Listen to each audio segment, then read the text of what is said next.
is Abayomi Izikiwe. I work with the Detroit branch of the Revolutionary greetings to our bus drivers from Boston.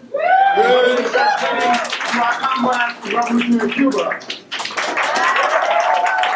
I just wanted to let the people from Boston know that Veolia is up for a contract for waste disposal or garbage collection in the city of Detroit. They're privatizing our city at a rapid basis.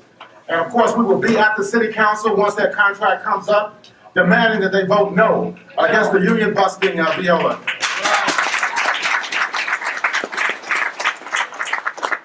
Now, Detroit has been and will continue to be at the forefront of the struggle against the ravages of capitalism in the contemporary period.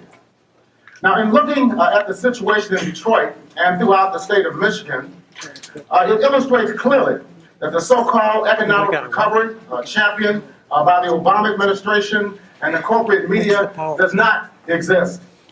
Our view, as articulated by our founder, Sam Marcy, during the mid-1980s, and by Fred Goldstein in Low-Wage Capitalism and Capitalism at a Dead End, is that there is no real recovery for the working class and the oppressed under modern-day capitalism. The only real solution to the economic crisis is the overthrow of the capitalist system and the construction of socialism.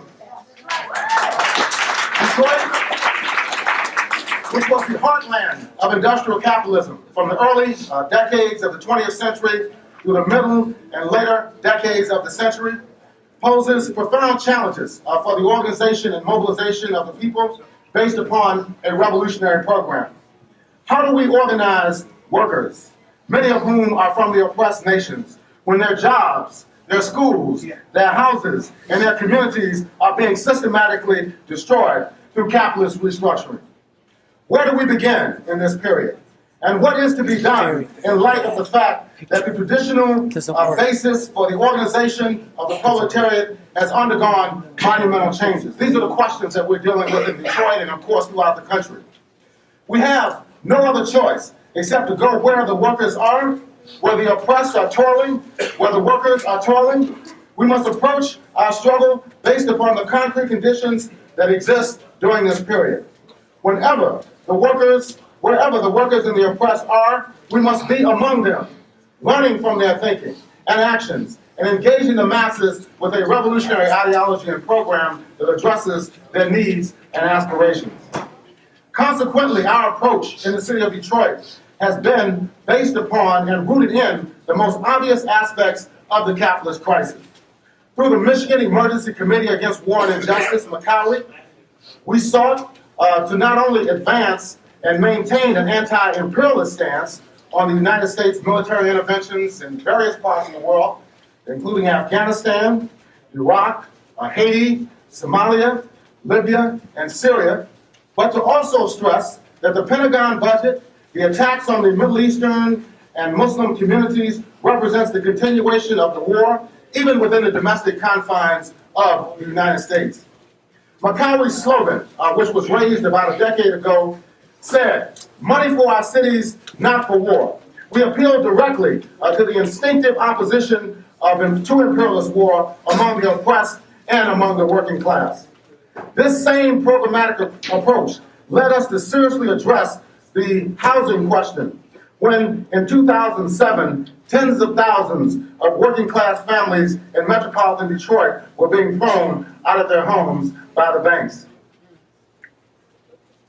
But these efforts have won limited victories for individual homeowners and has expanded our struggle to encompass both the role of the banks in the crisis as well as the governmental agencies of Fannie Mae and Freddie Mac. Today, broader forces in Detroit and across the United States are involved in the movement against foreclosures and evictions. Sections of the United Auto Workers, the United States, the Service Employees International Union, and numerous community organizations have taken up this fight. And of course, this is freeing up the party in Michigan to address the looming crisis, which it threatens pensions. It also threatens public education, healthcare, as well as municipal services, and the right to self-determination among the nationally oppressed in the city of Detroit, which is an 85% African-American community.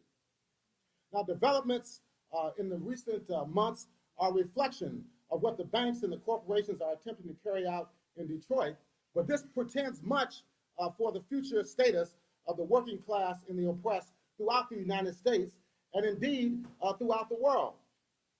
What people need to know around the country and globally is that Detroit did not file for bankruptcy. No, that's a total lie. This was an illegal action that is being implemented by the imposed so-called emergency manager, who through the Michigan governor is working on behalf of finance capital to steal every gain won through protracted struggle on the part of the working class and the oppressed over the last 80 years.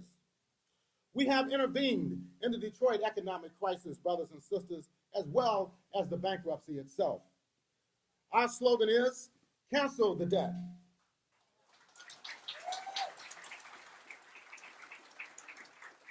As Comrade Fidel Castro said 30, 40 years ago, the international debt is unsustainable. It is not our responsibility to pay for the capitalist crisis. The banks claim that Detroit owes them $18 to $22 billion in obligations to the same people, the same financial interests that stole our jobs, that stole our houses, that stole our city services and our educational system. And we say, hell no. Our position is we owe the banks nothing. They owe us. On October 23rd, over 1,000 workers, retirees, and community activists surrounded the federal courthouse where the bankruptcy is taking place. This was during the opening day of the bankruptcy eligibility trial. And they were chanting, hands off our pensions, hands off our health care, hands off our city services, hands off the DIA, make the banks pay. That was the slogan, brothers and sisters. We are certain that this unprecedented fight back that is taking place in the city of Detroit will spread across the United States. Detroit is not the only city that's facing bankruptcy inside the United States. But we have been organizing on a grassroots level in the city of Detroit. We must build a national coalition of the cities to fight the banks and to ensure that they pay for the damage that has been done to the overwhelming majority of people inside the United States. Our struggle here, then, of course, must ally itself with workers' movements in Greece, in Portugal, in Spain, in Belgium, in Italy, and other states in Europe, which are facing similar crises that we're facing in Detroit and throughout the United States. The escalating militancy among the South African working class, among the unions, is a reflection of the world economic crisis, where the South African Communist Party just last month during its Red October campaign also focused as well on the role of the banks in the economic crisis in South Africa. Our party must enhance and deepen this work among the masses. We must bring a Marxist analysis to the struggles around housing, police terrorism, and austerity. As a Leninist party, we know that the people must be organized along revolutionary lines in order to ensure victory for our class. Thank you so much, comrades.